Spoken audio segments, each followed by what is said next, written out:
Shalom and welcome to another in our series of podcasts from Temple Beth Am, a dynamic center for conservative Judaism in Los Angeles. This is a recording of a Shabbat teaching by Rabbi Rebecca Schatz. We're going to look at the sons Ephraim and Menashe, who many of us probably know are the names of the people who we attribute the blessing to our sons on Shabbat. So we say, Yasimcha Elohim ke Ephraim v'chi Menashe. We hope that you are like the sons Ephraim and Menashe. And there's lots of reasons for why we believe we do that. One of them is that these brothers seem to get along, which is lovely. They also seem to be pretty good people, which is great. We're not going to talk about that right now, but I want to start off the class by saying I don't think we should change that. Based off of what we're going to learn today, I think that it is important that they are the people who we attribute this blessing and really this legacy to our sons every Shabbat. I think that no matter what we learn today and no matter what conclusions you come to, I think it's extremely important that these two people are the ones for whom our sons are blessed every Shabbat. So what we're going to talk about today is something that I had never really focused on so much, and in the story of Joseph. The story of Joseph is probably one of my top, if not my favorite stories in the Torah, not just because it's a really great musical. And if you ever want, Rabbi Klickfeld and I can sing every single word from start to finish of this musical for you. Well, that's what we should have done today. We should have just stood here and done. I should just throw away the papers. Just do it right now. So this is not a part of this parsha nor any of the Joseph story that I'd really focused on before. But what we're going to see in a moment is that Joseph marries someone who is an Egyptian. Now we know that there are other members of our history and of our Torah who have also married women who were not Jewish. So this isn't such an anomaly, but I think the anomaly or the thing that caught my eye was the fact that then their children are the ones who we use for this blessing. And so what does that say about who these children are, about how we feel about who we're blessing our children after, and also the fact that Jacob goes on to say that these are children of Israel, right? That these are grandchildren who should be seen as children of Israel and should be given the same kind of attributes and wealth that those children are going to get. So that was a very long introduction, which I don't usually give to you, but I wanted to set our scene here a little bit. I'm sorry that these copies are a little dark. I don't exactly know what happened, but hopefully you'll be able to read through them. Yeah, sure. Okay. So first we're just going to read through the verses of Torah here, okay? And we'll have about 25-ish minutes to do this, so we'll take some time. Okay. So Genesis 41:45. Vayikra Pharaoh Shem Yosef Tzafnat Paneach. What do you first recognize in that line? It's not even the end of the sentence yet. What do you first notice? You can look in the English if you want. It's not a trick question. Pharaoh changed Joseph's name? Yeah. And what does he change his name to? Right. And what does that name sound like Hebrew to us? Right. It's probably Egyptian. I mean, I don't know Egyptian as well as I know Hebrew, but it definitely doesn't sound like a typical Hebrew name, right? Yeah, Rebecca. No, it's okay. Keep going. Yeah. So we're going to see in just a moment, Rashi actually says exactly what Rebecca just said, that even though it doesn't sound like Hebrew, the roots of the words seem to be coming from at least Hebrew language that we do understand and that we do know. So we'll look at that in a second. But at first glance, it's not like he says, okay, your name is now going to be Adam, right? It's not like we're choosing a name that we know to be a very Jewishly related, let's say, or Hebraicized name. Vayiten lo et Osnat. So, and Pharaoh then gives Joseph Osnat, bat Potiphera. Who does that sound like?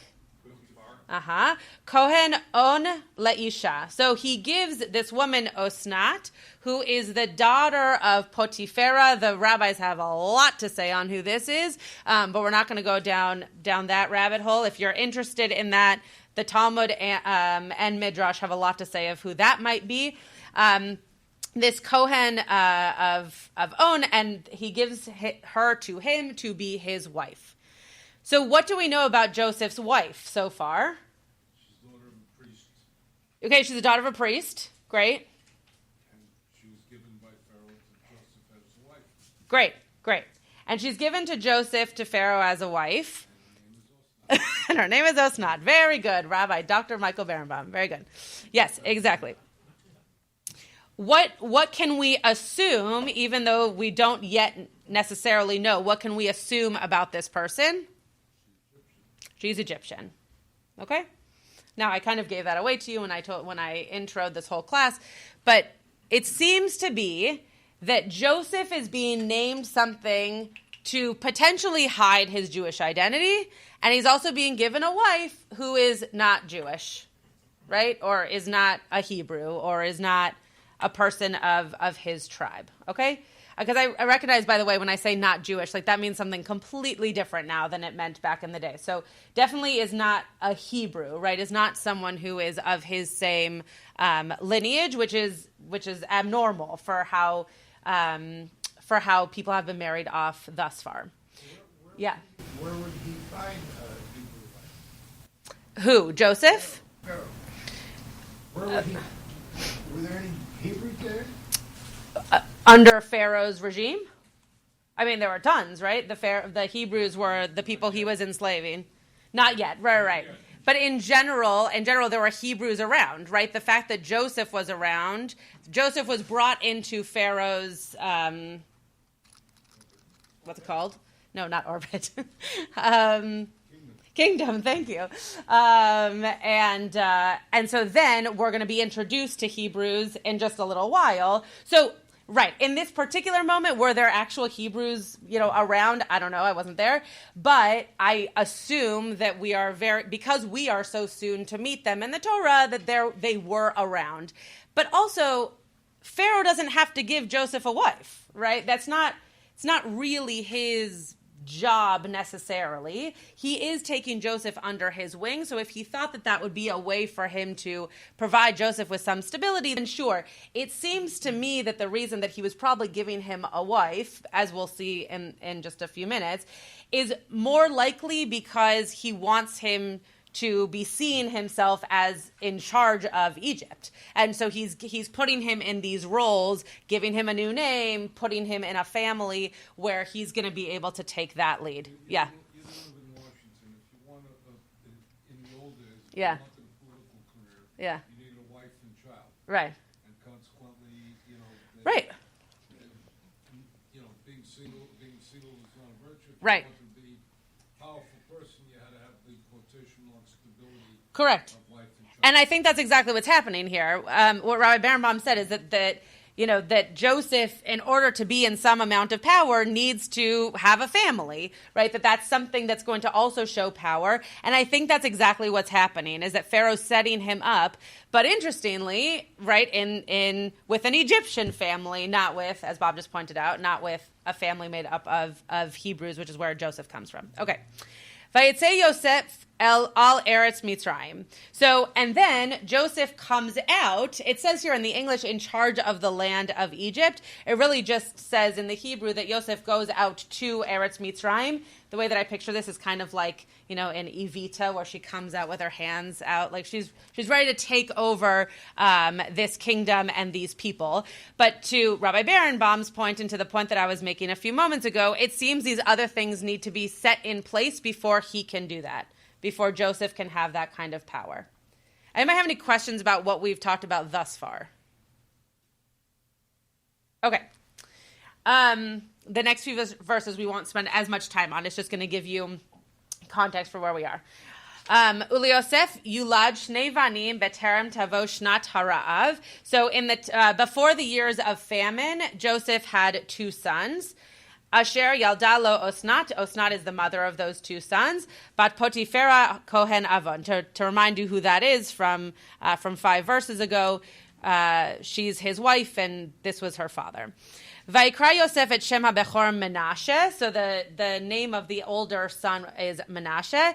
Ki nasani Elokim et kol amali ve'et kol beit avi.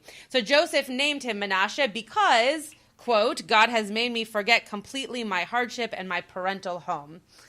And the second child is Ephraim. Ki hifrani Elohim be'eretz oni. So God has made me fertile in a land of my affliction. Yeah. The very interesting thing is if you think of the values associated with the name. Yeah. There is no way on earth that the name of Menashe should take priority over the name of Ephraim, because the entire sense of the Torah is you're not supposed to forget your parents' home. And look at how we end up in the narrative, recalling all of the struggles and what we've done with it. So Ephraim is the key, because Ephraim he's made fruitful or fertile in the land of his affliction. Sure. Which is how the Jewish people have responded throughout the narrative to the land of affliction. Okay. In other words, you don't merely take it, but you find a way to live in it and become able to do it.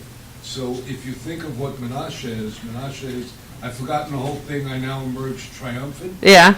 And that's not a good message. That's not a good message, and in fact it's antithetical to what the Jews have done throughout their history. All right. Rabbi Berman has a drash for next Shabbat, everyone. It's interesting. I where I thought you were going is not where you went, but I was curious if what that meant for you was that the firstborn should have been named Ephraim and the secondborn should have been named Menashe. No, firstly, nobody should have been named Menashe. All right, great. Well, there we go. That's not our value. Right. Okay. If you think of what Ephraim represents. Yeah. Ephraim represents precisely the instructions Right. of how to live, even amidst affliction. All right, so if Ephraim is named well and Menashe, there should have been a second chance. But yes, it is interesting. We're going to see in just a few moments why it's important that they were named with these types of attributes. The commentary does not go as far as Rabbi Berenbaum just went, but the idea that they were actually named for these particular things rather than something that came before them, but rather are foreshadowing and bringing something in the future rather than something that has befallen their parents before them. And as Rabbi Berenbaum pointed out, maybe Menashe's should not have been this at all to begin with. Okay. No, Let me just... Okay. It's an interesting character example of who Joseph is. You know, Joseph is telling you, I've now emerged triumphant, I forget the whole thing. Right.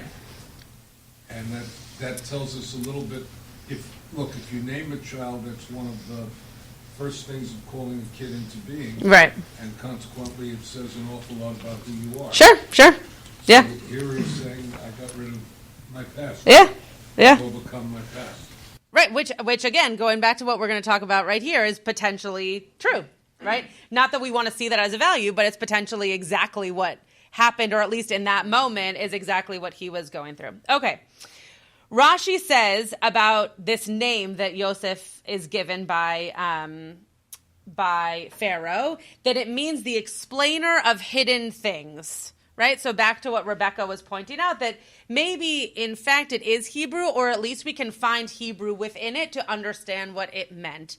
But there's no other example of this in our Torah or anywhere in, it calls it scripture, but in our Mikra, right? There's no other mention of this anywhere in what we're reading.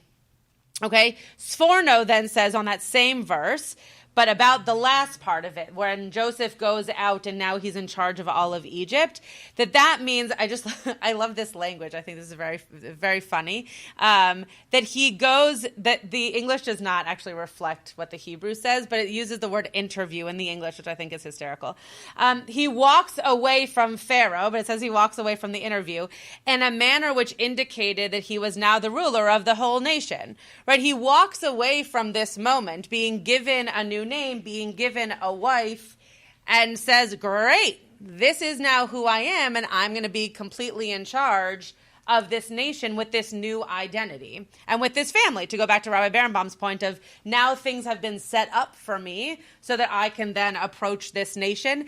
And why is it important that he have an Egyptian identity to rule their nation? Irv? The people are not going to stand for a Jewish person or anyone else ruling. Great. So maybe it would be harder to have a Hebrew come in front of them and say, "Now I'm going to be in charge of all of you." Why else? Were you going to say something, Brian? To me, it's a bit foreshadowing. Pharaoh gives Joseph a new name, and Osnat is a wife, and that's the daughter of a priest. Shiphrah and Puah give Moses his name when they draw him out of the water. Nice. And then Moses goes and marries the daughter of a priest who is not Jewish. Correct. And then, with that new name, new identity, goes and rules. Interesting. Nice. It's also the case that when you are about to lead a group of people, no matter who it is, right? When I do Tat Shabbat, I don't stand up here behind a bima. I get on the floor and sit on a parachute, right? You want to become part of who the people are that you're leading, right? And sometimes that is changing your name. Sometimes that is changing a part of your identity. But sometimes that's just recognizing the things that are going to make you seen as comparable and also like figures to that who you are leading, right? So that's what's happening here to Joseph, is that he's being made into a character who they will be able to see themselves also reflected in. Okay? Anybody else want to say something? Did I see a hand before? Okay. Rabbeinu Bachya has one more thing to say on this name, and then we're gonna turn the page. So, he uses the same sort of definition that Rashi gives, but says it differently. The one who reveals secrets. So, we do encounter this word in nishmat, which I think is really interesting. And the prayer that we say on Shabbat mornings, nishmat kol chai, this actually is the second word here. Paneach is found in a different conjugation in the word nishmat kol chai, which does show us that in some way, even if it was made to sound like Egyptian, that there was reason to believe that its essence also comes from Hebrew, so much so that it's also found in our own liturgy. So that's the only reason I wanted to bring that. Sorry? That's a reach. Yeah, it's definitely a reach, but it's nice, which is why I brought it. Okay, Radak. Let's go to. Sorry, not Radak. Let's go to the Kedushat Levi. I don't wanna continue talking about his name right now.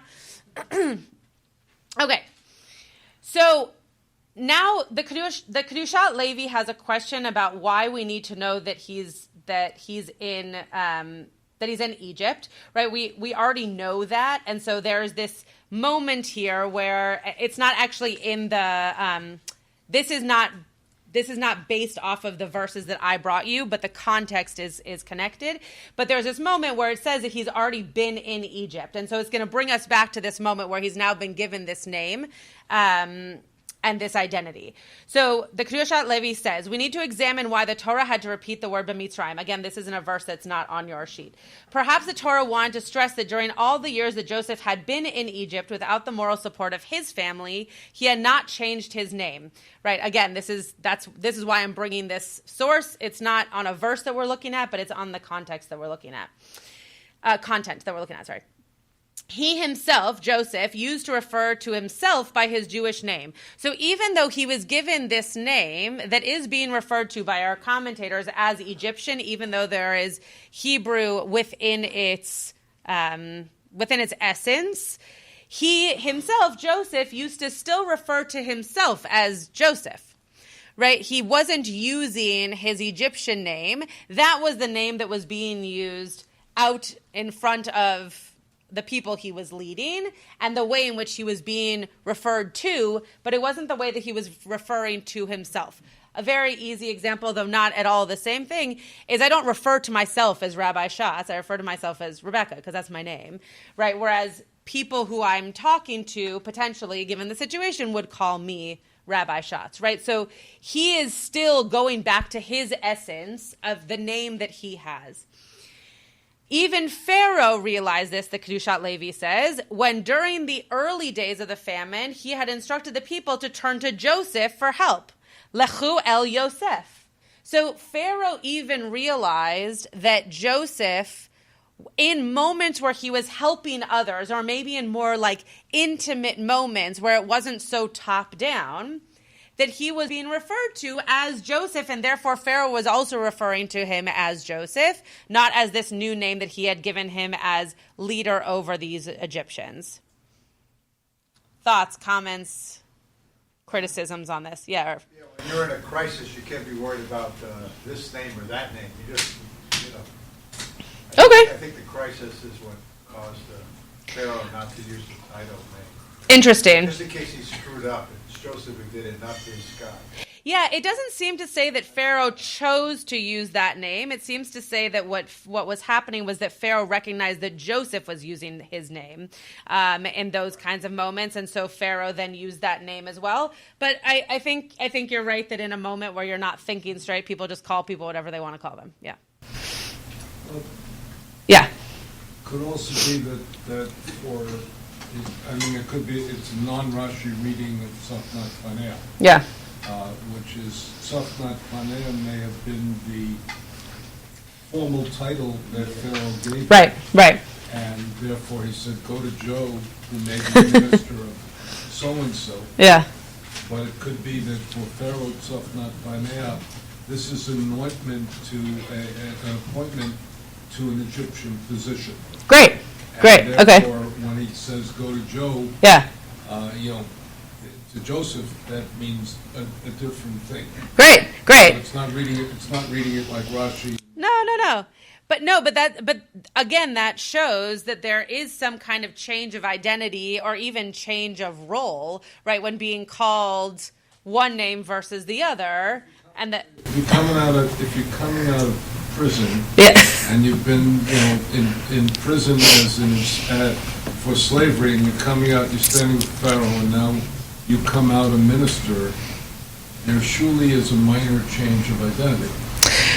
Sure, though he doesn't get to choose that identity. Yeah. Right. So there is this moment of, yes, of course, our identities are changing constantly, and yet what it seems to be showing us in the Torah is that he comes out one way and does get lifted up by Pharaoh in this really powerful manner, and then is given this name to be able to infuse that power. Brian, was that your hand? No. Okay. Was there another hand? Any other thoughts on this? We're going to now move to the Ephraim and Menashe piece. So are there any thoughts on this particular lead-in here? Okay, so before we look at the kind of connection into Ephraim and Menashe, I want to just say what we've so far understood about this change, whether it's in identity or power making or whatever, is that Joseph needed to be situated in such a way that people were going to be able to refer to him in power the way that, it doesn't say this anywhere, but they were used to, right? That it was going to be someone who acted like and seemed like and was now tribally part of their milieu, right? What they would have expected as a person in power in front of them.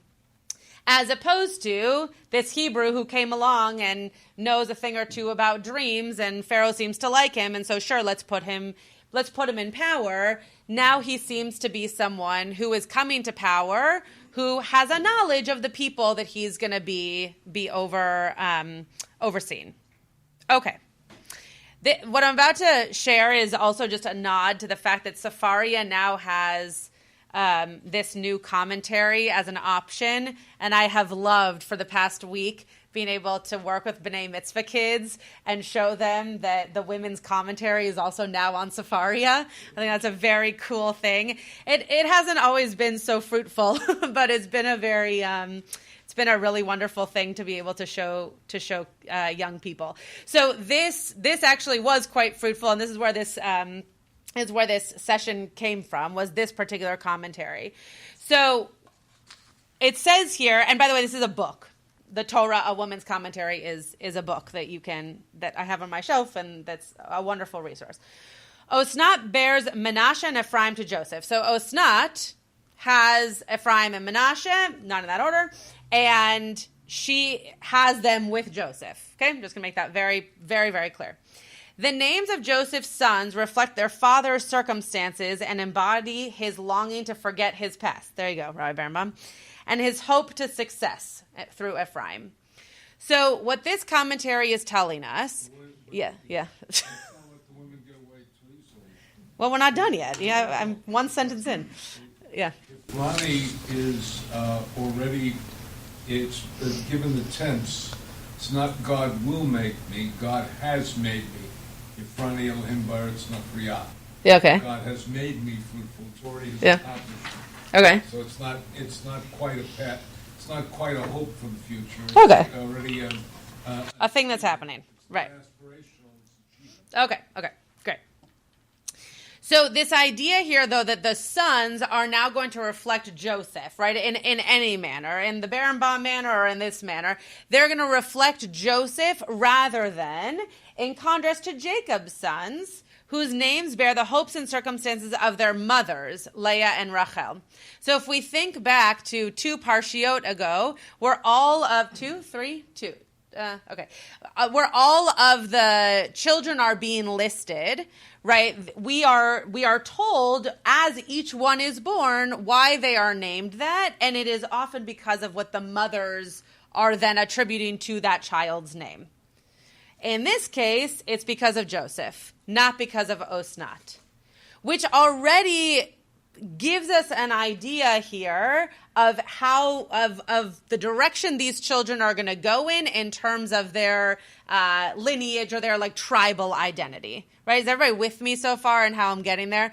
So Rachel and Leah, right, were able to name their children and have them named things that that made sense for the way in which they hoped for them to be. Well, not necessarily hoped, but the way in which they were brought into the world and potentially what was going to happen to them in the future. This here is because of Joseph's, potentially the things that have already happened, or the hopes and dreams for what was going to come for them. So father versus mother. These sons' names say nothing about Osnat's aspirations. Her sons, progenitors of the tribes of Menashe and Ephraim, are not only linked to the family of Israel, but also are descendants of an Egyptian priestly heritage. Right? We remember every time we hear her name, we also are reminded that she is the daughter of a priest. Jacob later recognizes both of these sons as full heirs to the Israelite lineage. So this is very, very, very interesting in terms of, again, going back to the introduction of every Friday night, we give a blessing to our sons to be like these 2 children for whom they came from a lineage that actually we are not fully connected to. They came from 2 different strands, one Hebrew, one Egyptian, and we in this room, unless some of you have Egyptian in your background, I don't know, are not blessing our children with the idea in mind that they are coming from both Hebrew or both Jewish and Egyptian heritage, right? And it's fascinating that within their names, we are actually putting that into the world.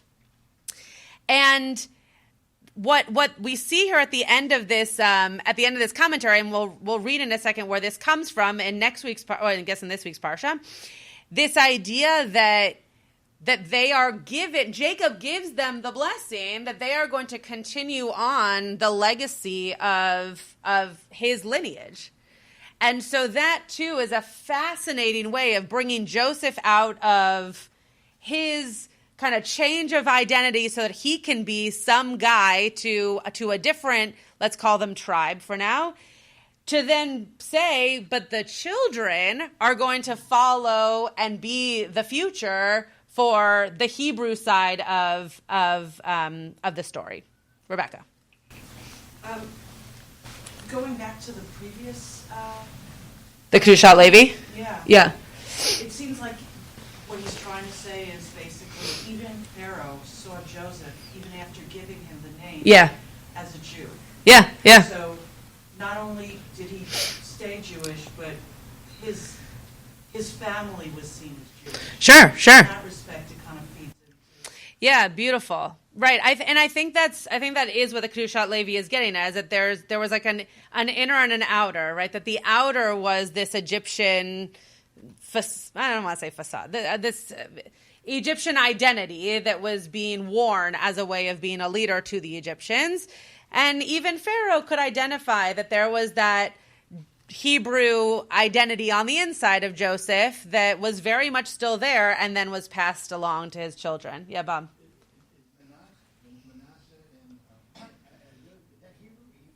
Ephraim and Menashe.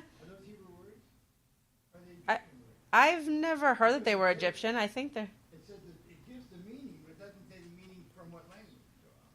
Yeah, I've never heard that. Maybe someone else in the room knows better than I. I've never heard that they're Egyptian. I've only ever heard that they were Hebrew names.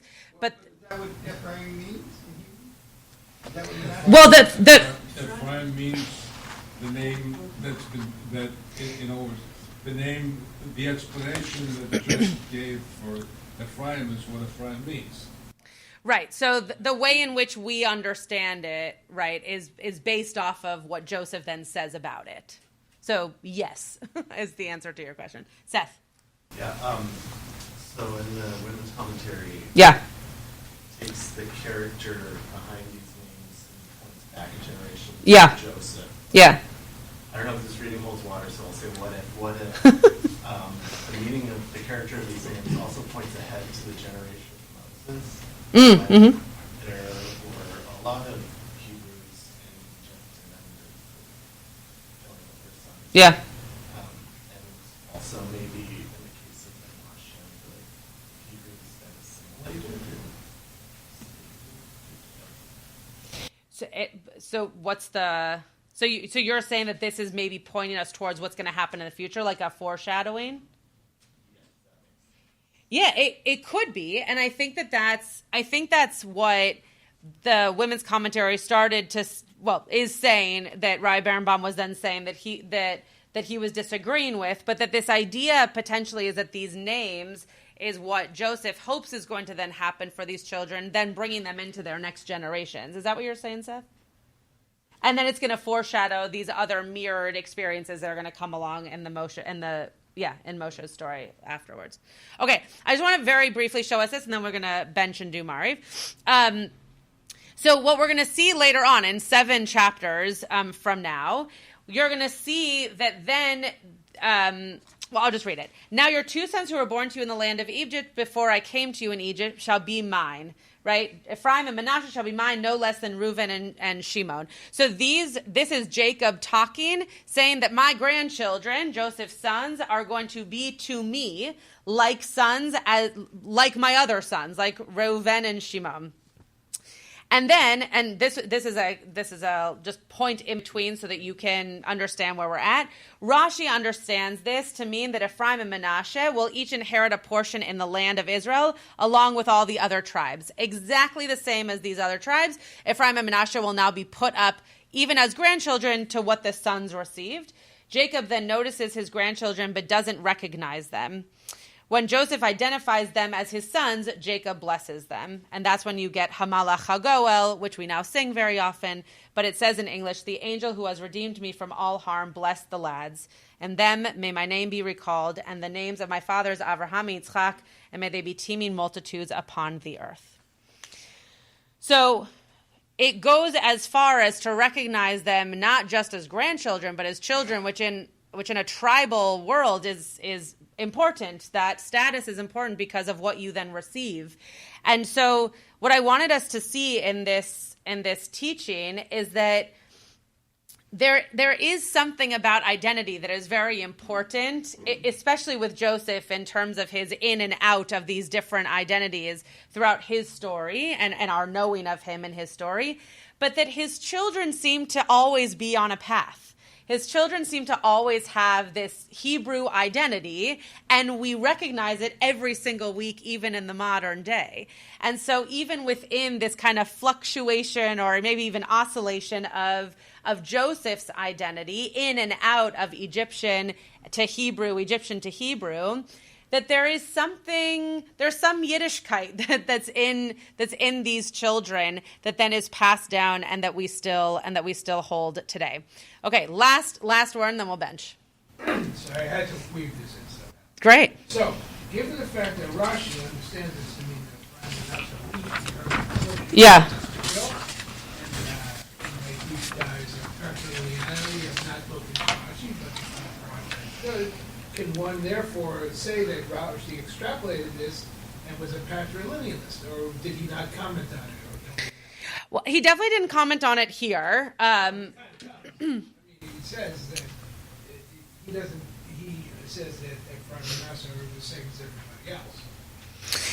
He doesn't expand that. Yeah, right. That's what I meant. Everybody. Right. But I'm just curious whether he in fact says anything about it, because that would be the logical conclusion. Yeah, I mean, the within the Torah, most everything goes according to patrilineal anything, right? So everything that you acquire has to do with if you're a male, if you're a firstborn, if you're from your father, all those things. So I don't know that Rashi expands on it elsewhere. I definitely could look to see if he does. I don't think it wasn't such a niche thing to expose, right? Because everything else was also patrilineal. So I think in today's day, when we are thinking of in the conservative and Orthodox movements that, your mother is the one who makes you or who assigns you religion at birth, right? That's new, as opposed to in the Torah, where I think it was much more kind of known that it was all going to be patrilineal to begin with. So I don't know that Rashi would have expanded upon it, but Rabbi Berenbaum seems to. It's sociologically more complex. Okay, go for it. The reason for matrilineal is until DNA, we were 100% sure who the mother was, and the father was an act of faith. Now, having said that, one of the sociological implications is that the father takes notice of the child as his in all of the ceremonies of child naming, in both the Brit and the name of the girl. It is the son of the daughter of the name of the father. And in traditional, before we were egalitarian, traditional thing, when you're called to the Torah, you're called the son of so-and-so, which is a public proclamation of the acceptance of fatherhood. That also became important, and Rabbi Schatz had a very interesting thing. Remember, the problem with inside-outside is when you live in lands in which there is a problem between who you are and how you appear in public and what you relate to. So there are books called Mr. Inside, Mr. Outside, and the question, and the rabbis were very, very mindful of the fact that you have to say the Jews, wherever they are, did not lose their identity. They didn't change their name. They didn't change the language. They didn't adapt, which is not quite true, because if you look at Ladino, you look at Yiddish, you look at a whole range of things. But the sociology of it is the mother's guaranteed the father is an act of faith, which becomes sociology was. What? Was until DNA. You've been listening to another in our series of podcasts from Temple Beth Am, a dynamic center for conservative Judaism in Los Angeles. If you enjoy these podcasts, we invite you to write a review on the Apple Podcast site or wherever you get your podcasts. For more information about Temple Beth Am, Los Angeles, go to tbala.org.